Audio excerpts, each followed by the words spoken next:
Кога и да се одржат избори и во каков формат и да се, резултатот е јасен. СРСМ оди во опозиција, а Македонија ќе добие нова влада, сметаат дел од аналитичарите.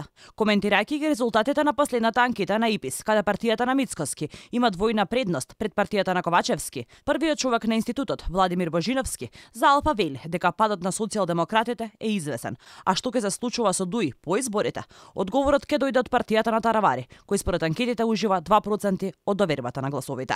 Сега мислам дека е веќе јасно дека СДСМ ќе оди во опозиција. Беса и алтернатива успеа да го повратат оној рейтинг на Беса, нели, партијата од 2016 година. Со изедмеđите имаат дополнителен контингент на гласови.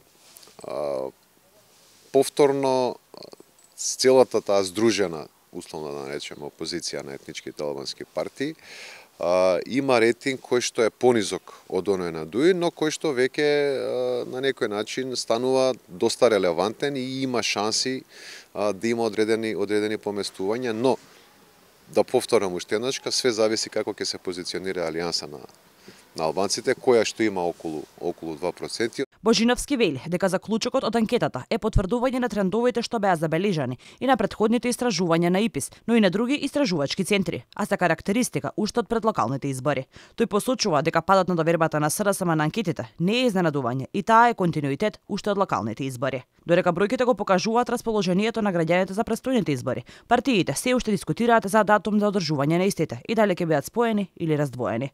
Божиновски вели дека анкетата покажува дека народот сака споени избори, како што нуди ВМРО ДПМН, а не одвоени, за кои ќе се трошат куп пари за одржување на 2 изборни циклуси во временско растојание од 40 на дена. Затоа го поставив тоа прашање, бидејќи сега тоа станува најактуелно дали треба изборите да бидат заедно или одвоено, иако мислам дека целата јавност, и интелектуална, и академска, најголемиот дел од политичките партии смета дека е најлогично тие 2 изборни циклуси да бидат споени.